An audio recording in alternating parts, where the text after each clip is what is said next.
جسے میں نے فرمایا کہ نبی صلی اللہ علیہ وسلم نے ارشاد فرمایا کہ اس کا مفہوم ہے کہ یہ اس طرح دھوتا ہے آپ کے معدے کو، آنتوں کو، پورے پیٹ کو، وہاں لفظ ہے پیٹ کو دھو دیتا ہے. یہ حدیث کا مفہوم ہے کہ پیٹ کو ایسے دھو دیتا ہے جیسے تم پانی سے اپنے چہرے کو دھو کر صاف کرتے ہو. تو آپ سوچیں وہ کتنا بڑا کردار ادا کر رہا ہے. کوئی ایسا پھل موجود نہیں ہے جو پورے پیٹ کی صفائی کرتا ہو. پیٹ میں جگر بھی آتا ہے، اسپلین بھی آتی ہے، معدہ ہے، آنتیں ہیں، اور دوسرے ہمارے ٹولز ہیں، ان سب کو واش کیا جا رہا ہے. تربوز ایسی چیز ہے. تو اس میں اگر بھرپور سارے فائدے حاصل کرنے ہیں تو کھانے سے 1 گھنٹہ پہلے اس کو کھا کر ختم کر دیا جائے، اور مقدار میں اتنا کھایا جائے کہ جس سے آپ کو ڈکاریں یا اکائیاں، نوزیا نہ ہونے لگے. اکثر لوگ اتنا کھا جاتے ہیں کہ نوزیا ہونے لگتا ہے. یہ آپ کے لیے اچھا نہیں ہے، پھر اس سے فوائد کم ہوتے چلے جائیں گے. 300 اور گرام نہار منہ بھی کھایا جا سکتا ہے؟ صبح نہار منہ اس کو کھانا منع ہے. منع ہے، ٹھیک. یعنی کھانے کے بعد فوراً منع ہے، اور پھر نہار منہ بھی ٹھیک نہیں ہے. خالی پیٹ صبح نہار منہ سے واحد ہے، منع ہے. لیکن ٹھیک. دوپہر کھانے سے پہلے، رات کھانے سے پہلے میں اس اسے لیے بار کھایا بار جا سکتا ہے. کلیریفائی کر رہا ہوں کہ تاکہ لوگ جو ہیں وہ اس میں کنفیوز نہ ہوں اور ان کو پتہ چل جائے کہ اصل اس میں جو ہے انٹریکیسیز کیا کیا انوالوڈ ہیں.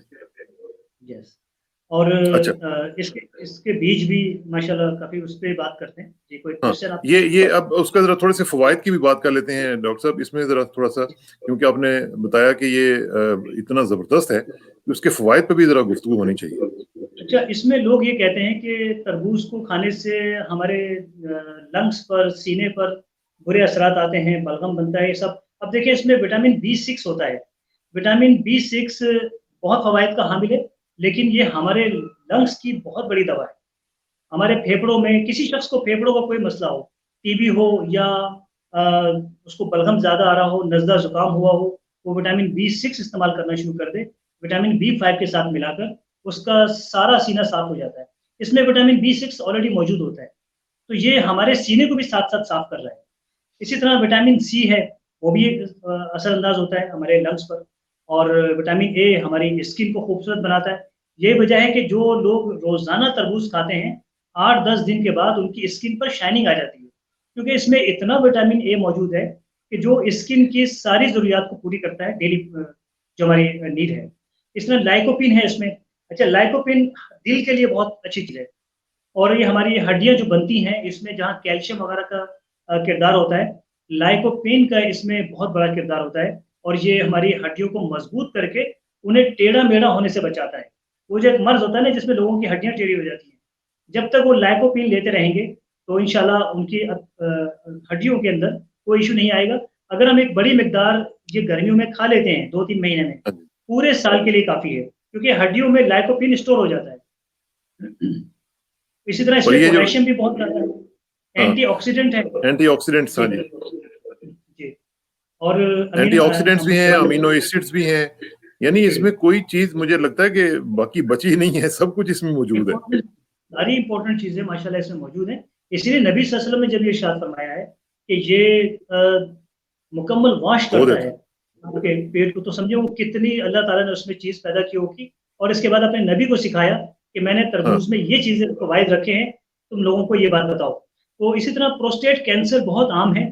یہ میں پوچھنے والا تھا کہ یہ کیسے ڈاکٹر صاحب، یہ پروسٹیٹ کینسر کچھ اور چیز ہے، اس میں تربوز کا رول یہ کیسے پروو ہو گیا؟ لائکوپین ایک ایسا ایلیمنٹ ہے ہمارے جسم میں جو 3 جگہ کے کینسر سے ہمیں بچاتا ہے. اس میں میجر جو اس کا رول ہے وہ پروسٹیٹ کینسر کے اندر ہے، کیونکہ پروسٹیٹ کینسر میں یہ جا کر کچھ عرصہ ٹھہرتا ہے.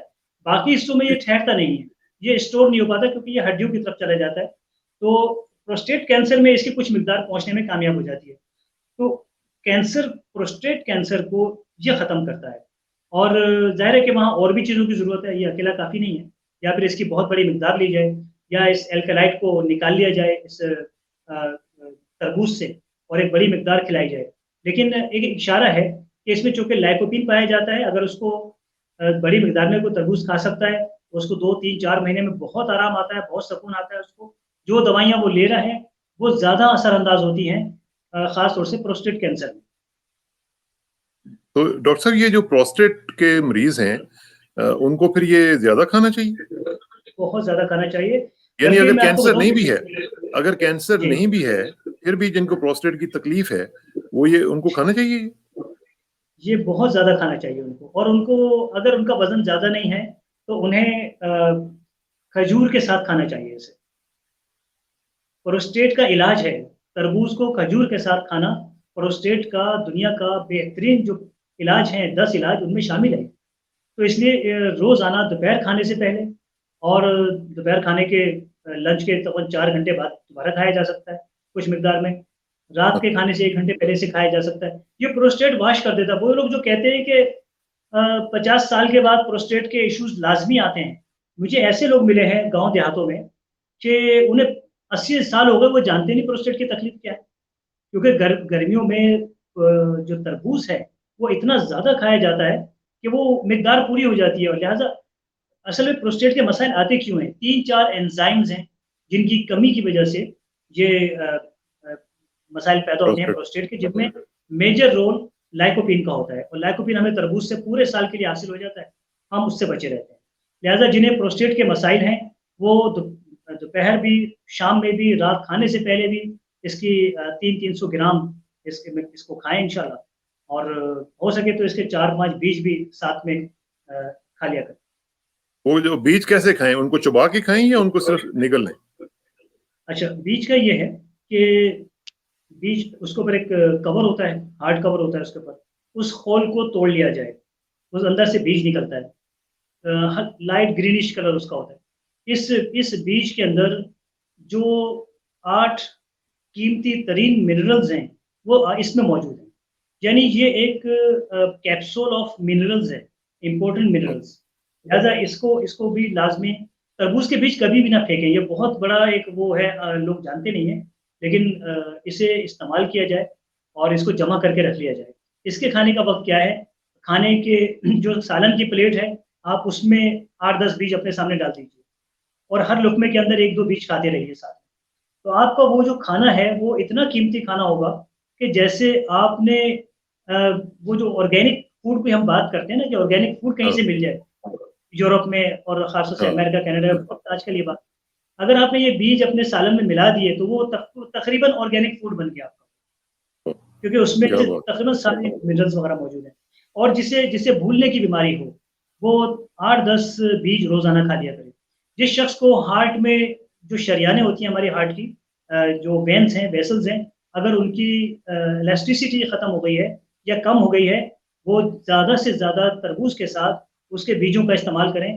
20-30 بیج صبح سے رات تک کھاتے رہیں۔ ہمارے ویسے بھی رواج ہے، بیج توڑ کے ساتھ رکھ لیتے ہیں لوگ، جیسے مونگ پھلی کھاتے ہیں سردیوں میں، تو گرمیوں میں یہ بیج کھانے کا رواج ہے۔ یہ جو بیج ہیں یہ تو پھر ہماری پوری قوم کو دینے چاہیے، کیونکہ ہمیں بھولنے کی عادت ہے، ہم بڑی جلدی لوگوں کے ریکارڈ بھول جاتے ہیں کہ کیا کیا کسی نے ہمارے ملک کے ساتھ کیا ہوا ہے، تو وہ بھول جاتے ہیں، پوری قوم کو دینے کی ضرورت ہے۔ اچھا، ایک اور چیز ڈاکٹر صاحب مجھے بتائیں، یہ جو اس میں ایک تو ریڈ پارٹ ہوتا ہے اس کا تربوز کا، دوسرا گرین پارٹ ہوتا ہے، اس میں سے ریڈ نکال کے یہ تربوز کا مطلب یہ ہے یا وہ گرین بھی اس کا حصہ ہے؟ ہاں، یہ آپ نے اچھا سوال کیا ہے۔ جہاں تک نرم حصہ ہے اس کا، وہ تو ہم خالی پیٹ استعمال کر لیں۔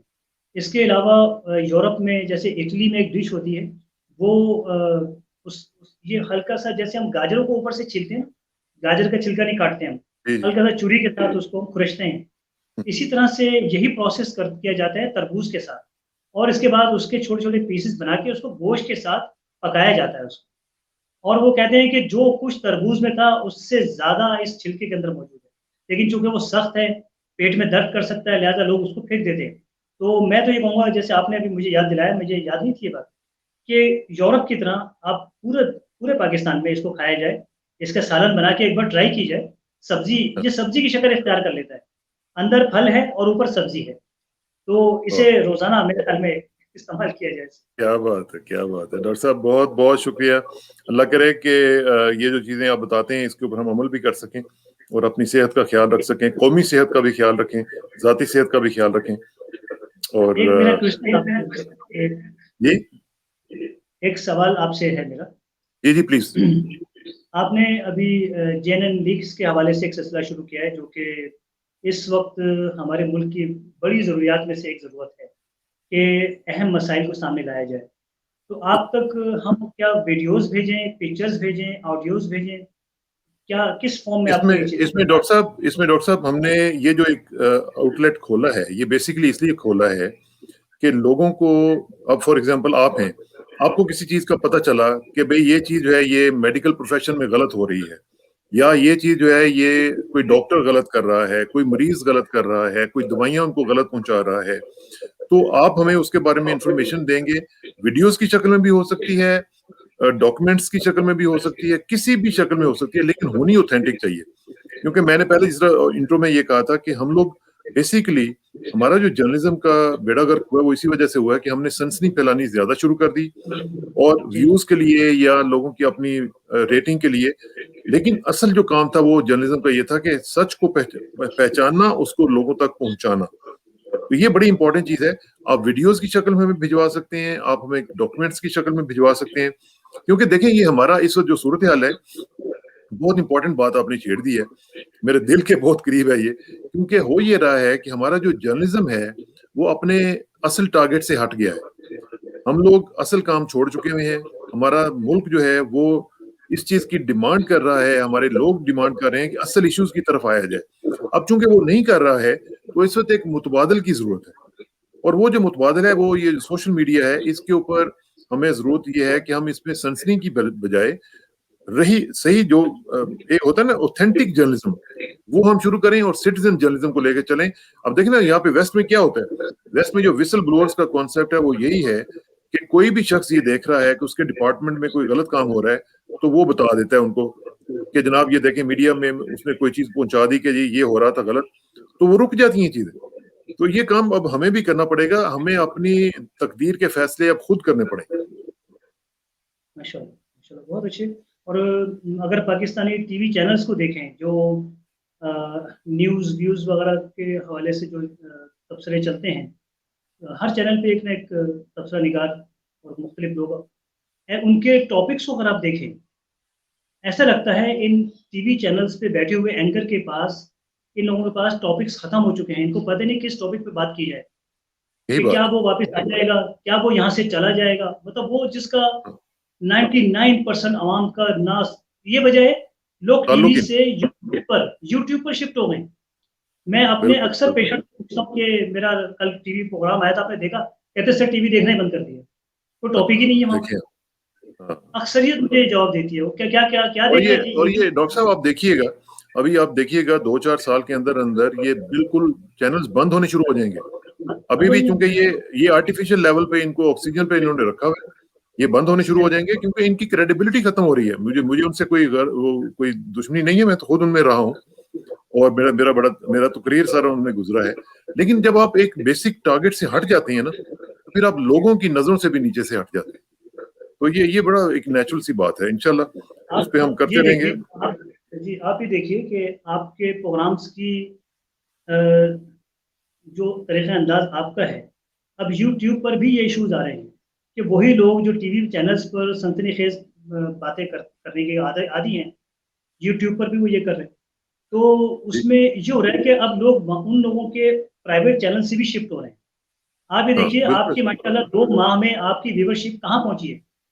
اس کی وجہ کیا ہے؟ آپ کے پروگرام جو ٹاپک لکھا ہے آپ نے اندر اسی سے متعلق ساری معلومات موجود ہے. میں نے ایک صاحب کے میں یوٹیوب چینل پر گیا، انہوں نے لکھا کہ دیکھیے ویڈیو کہ اس کی حقیقت کیا ہے ویکسین کی، اور وہ پاکستان کے مشہور و معروف نمبر 1 اینکر پرسن ہے.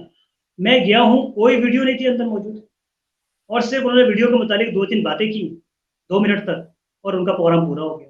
اس طرح سے وہ لوگ یوٹیوب پر بھی یہی معاملہ. آپ کے ہاں یہ ہوتا ہے کہ جو اوپر موجود ہے وہ اندر موجود ہے ماشاءاللہ.